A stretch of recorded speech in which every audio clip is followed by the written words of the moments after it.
guys, it's Meg and welcome back to my YouTube channel. So as we're getting close to the new year, I thought some of you might be thinking of starting a bullet journal. You might even receive a few things for Christmas. So I wanted to show you guys all the stationery you need to get started with a bullet journal, and I'll show you a few of my favourite essentials. Everything's going to be linked down below, so let's just get into it. So let's start off with the basics. Got pencils and a rubber. These are just very much your standard HB pencils and a rubber. I'm really not fussy about which kind of pencils and rubbers I use, as long as it's a decent rubber, because you definitely can get some that smudge when you're using it. If you're rubbing out, it can leave like a grey mark, so I always find these Milan ones are pretty good to use. Again, everything will be linked down below, so if you want to have things that are already tried and tested by me, then that might be useful. These are just standard pencils that I had at school, but these work well. And you definitely want to make sure you're drawing all of your bullet journal stuff in pencil first, and then when you go over in pen, you can then rub it out afterwards. So speaking of pens, these are some pens I picked up the other day when I was at Paperchase. I will link these down below if I can find the link. These are just standard mechanical pens. They come in the really cute pastel colours, which I love. They're also this really soft material. I'm not sure if you can tell, but that really smooth, soft material. So these are really good. I use this kind of pen, like a biro or even just a ballpoint pen, for filling in the journal. But these things really are all you would need to start off a very basic bullet journal. Of course, there's no colour here, but if you only had a biro, a pencil and a rubber, you really could start a bullet journal. So I just thought it would be good to show you some of the real basics in case you don't have access to all the fancy stuff or colours and all that, and you do want to join in. Then you really can do it with this. You don't even need these kind of pens. Any biro would work. I mean, you could do it in pencil, but it'll be good if you have a pen to go over the top. You'll probably also want to get your hands on a ruler if you can. You don't need to, but I think it's very useful for measuring out stuff, making sure it's all even and that, and of course getting straight lines. So that is our essentials. Let's move on to some colour. So I'm trying to show all of these things in a hierarchy of kind of how important they are for you to be able to do bullet journaling. Obviously all the basics I've just shown you are kind of essential. These are kind of the next layer up. So realistically, you're probably going to want to add some colour to your designs. And these are some of my favourite options. These are a pack of coloured pencils, which some people just prefer coloured pencils. So I'll show you these if you would like some recommendations for pencils. These are the Faber-Castell. This is a pack of 60. Not all of the pencils are necessarily in here because I haven't used them for a little while, but it's a really good big pack. You have metallic colours, you have all your basic kind of bright colours. Really good array. I know it's probably a bit annoying to look at seeing them not in their colour order, but yeah, this is just a set to show you if you do prefer using coloured pencil. However, I actually prefer using pen, so I'll show you those in just a second. So these are the pens I use pretty much every day in my bullet journal. These are the ones I used originally. They are the Beryl fine tips, which we often had at school. Again, not all of the colours are in here, and I'll explain why in a minute. But these are just a thin tip, perfect for colouring in, especially if you're in an A5 bullet journal like me. Obviously, everything you draw is fairly small, so a fine tip is really useful. So these are the Crayola super tips, which are pretty popular in the bullet journal community. So that's why I got hold of some. A little bit battered around because I use them every day. This is what they look like on the inside. There are 100 different colours. I love it because it's so good to have different shades of the same colour, rather than, for example, in a pack like this where you only have 2 blues, 2 greens, that sort of thing. You can see here you really do have all of the shades that you could need. The only thing with this pack of pens is they don't have the colour number, which on some packs of pens that you have multiple of a very similar colour, they do that, for example, on the Tombow pens, which I'll show you later. So that is the only downside, but because of that, I do keep a separate little pencil case just of all of the colours and the size pens that I'm using for that month worth of bullet journal spreads. So for example, this is currently set with my December stationery. I've got the type of yellow that I'm using, the blue, the red, and also the size fine liners that I'm using the most for these spreads. So yeah, that is something I would maybe recommend if you do use a lot of different colours and you want to keep it all separate. It's a bit of a boring, little bit grubby pencil case, but it does the job. The super tips are really good, and I love obviously the fact that they have wider parts at the bottom of the tip and it goes small at the top, which means if you colour on the side of the pen, it makes a wider mark, and you can also still do the fine, smaller marks. So as a result of that, I do tend to use these pretty much all the time.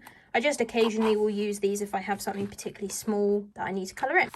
So moving on up our little hierarchy, these are the next thing that I would maybe recommend you get, especially if you're getting quite into it.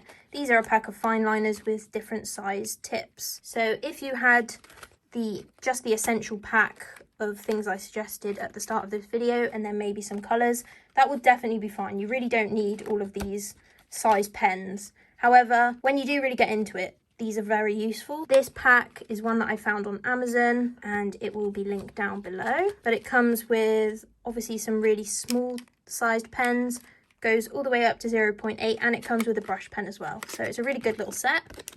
So I use the fine liners once I've drawn in pencil. I then use these to go over the top, and then when you rub out the pencil underneath, these don't smudge. And they also don't run when you add colour to them. So definitely recommend these if you are interested. So moving on again, these are brush tip pens.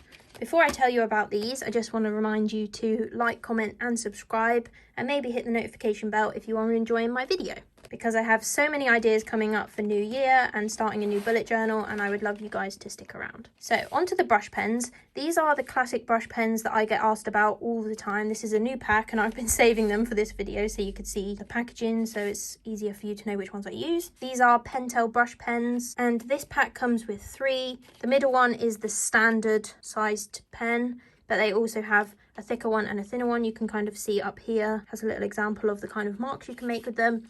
But these are the ones that I use for all of my titles. And if you wanted to treat yourself or maybe put something like this on your Christmas list, these are the only thing that I think are maybe a little extravagant. They're sometimes a bit more expensive, but these really do upgrade your bullet journal stuff, especially with the titles, headings and all that kind of stuff. These are a really good set for the price. These are off Amazon. Dual tip brush pens, and these are all the colours you could want. There's also black ones, but these are quite a large brush tip.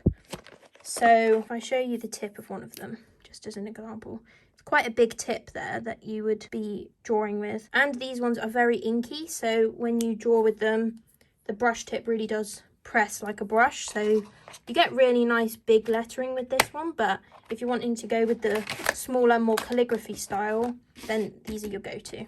I also want to quickly show you the Tombow brush pens. These are very popular again with the bullet journal community, but these are very expensive for what they are, I have to say.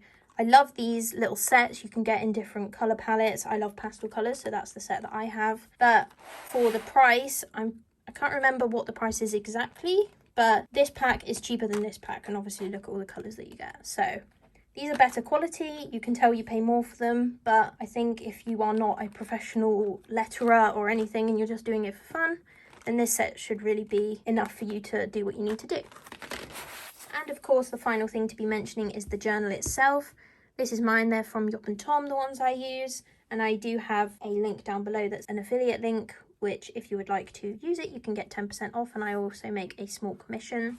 As you might have seen if you follow my stuff, I love this journal. It has really good thick pages, which means all of this colour doesn't show through on the other side, which is just perfect when you are bullet journaling, using lots of colour and wanting to make sure each design looks good just by itself without all of the colour showing through and all of that. So this I wanted to show at the end, because although a journal of some sort or some paper or a notebook is part of the essential list that you need, you know, you can't do a bullet journal literally just with a pencil and a pen and a rubber. You do need something to do it on.